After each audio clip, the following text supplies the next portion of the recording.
Question number 12 आहे आपला. Show that the quadrilateral PQRS form by PQR and S is a rectangle. आता rectangle आहे म्हणजे आपल्याला स्लोप ऑफ लाईन काढायच्या आहेत आणि त्याचं सेम असल्या समोरच्या अपोजिट साईड तर तो रेक्टँगल होईल आपला.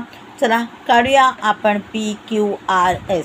Slope of PQ is equal to y2 minus y1 upon x2 minus x1, 3 minus 1 upon minus 1 minus 2. 3 minus 1 म्हणजे 2 आला, मायनस म्हणजे प्लस झाला, 1 plus 2 3 आणि आन्सर आलं -3. तो आपला गेला न्यूमरेटरला, म्हणजे आपला स्लोप ऑफ लाईन आला, स्लोप ऑफ PQ आला -2/3.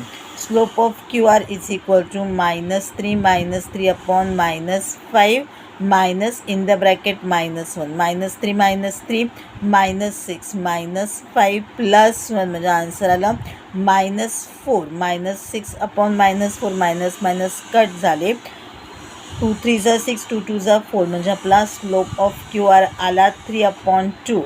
Slope of RS is equal to -5 minus in the bracket -3 upon -2 minus in the bracket -5 -5 plus 3 म्हणजे आन्सर आलं -2. -2 plus 5 म्हणजे आन्सर आलं 3. आपला स्लोप ऑफ RS आला -2/3. PQ आणि RS आपला सेम आलेले आहेत. आता बघूया PS सेम येतोय का.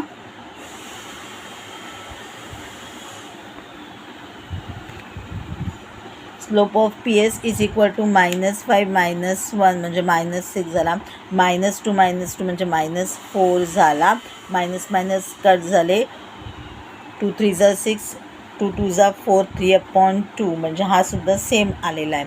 मग slope of PQ and RS are same from 1 and 3. Therefore PQ parallel to RS. Slope of QR and PS are same from 2 and 4. Therefore QR parallel to PS. Opposite sides of a quadrilateral are same. Therefore quadrilateral PQRS is a rectangle. आता आपण solve करणार आहोत question number 13. Question number 13 आहे आपला. Find the lengths of the medians of a triangle whose vertices are A, B and C. काय सांगितलेलं आहे आपल्याला, लेंथ ऑफ द मीडियन शोधायची आहे, मीडियन काढायचा आहे. म्हणजे आपल्याला पहिल्या ते मिड पॉईंट्स काढायला लागतील, मग आपल्याला मीडियन मिळेल आणि मग आपल्याला त्यांची लेंथसुद्धा काढायची आहे. ओके, लिहून घेऊया आपण ABC. Point ABC are vertices of triangle ABC. D is a mid point of BC. B equal to x1 y1 and C equal to x2 y2. तर प्रत्येकाचे आपण वेगवेगळे काढणार आणि म्हणून आपलं प्रत्येक ठिकाणी हे वेगवेगळे सेंटेन्सेस लिहावे लागतील. Okay, x is equal to x1 plus x2/2 कारण आपल्याला मिड पॉईंट काढायचा आहे. म्हणजे 5 + 3/2 मीन्स 5 + 3 8 झाले, 8 divided by 2 means 4. y is equal to -3 + 5/2 म्हणजे आन्सर आलं 5 - 3 2 2/2 means 1. The coordinate of point D is 4 and 1. 4 1. E is a midpoint of line AC. A is equal to x1 y1 and C is equal to x2 y2. म्हणजे मग आपल्याला x मिळालेला आहे -1 + 3/2 -1 + 3 म्हणजे 3 - 1 2 2/2 means 1. x आपला coordinate आलेला आहे म्हणजे ईचा आपला xचा कोऑर्डिनेट आहे 1, yचा आहे 1 + 5/2 6 divided by 2. Answer is 3. The coordinate of point E is 1 3. F is a midpoint of line AB. X is equal to -1 + 5/2. 5 - 1 म्हणजे 4 4/2 means 2. y is equal to 1 plus minus 3/2 म्हणजे काय झालं 1 मायनस 3 म्हणजे मायनस 2/1 म्हणजे आपला answer आला -1. Therefore the coordinate of point F is 2 -1. AD is a median of line BC, BE is a median of line AC, FC is a median of line AB.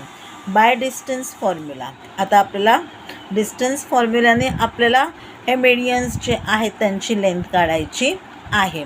मग आपण हे सगळे काढलेले आहेत. एचे आपलं कोऑर्डिनेट माहिती आहे, डीचे आपण शोधून काढलेले आहेत. मग चला बाय डिस्टन्स फॉर्म्युलाने आपण त्याची लेंथ काढूया. AD is equal to in the square root x2 minus x1 the whole square plus y2 minus y1 the whole square. 4 minus in the bracket -1 the whole square, 1 minus 1 the whole square. 4 plus 1 is equal to 5 आणि 1 minus 1 म्हणजे 0 म्हणजे आपला answer आला 5चा square. 5चा square आहे 25 म्हणजेच काय झालेलं आहे ADची आपली लेंथ आहे 5. Therefore AD is equal to 5. B is equal B and E.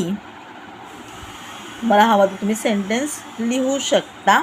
Okay, आता आपण डिस्टन्स ऑफ BE काढणार आहोत. 1 minus 5 the whole square plus 3 minus in the bracket -3 the whole square. 1 minus 5 म्हणजे -4, -4चा स्क्वेअर आला 16, 3 plus 3 is equal to 6, 6चा square आला 16, 16 plus 6चा square आला 36, 36 plus 16 is equal to 52. मी त्याला बायफर्केट केलं 13, 4चा स्क्वेअर रूट आहे 2 आणि 13 ॲज इट इज राहील म्हणजे BE is equal to 2 in the square root 13. आता आपल्याला काढायचा आहे distance of FC. 3 minus 2 the whole square plus 5 minus in the bracket -1 the whole square. 3 minus 2 म्हणजे 1, 1चा स्क्वेअर 1. 5 plus 1 means 6, 6चा square 36. 1 plus 36 is equal to 37. Therefore the length of the medians of a triangle are 5, 2 in the square root 13 and in the square root 37.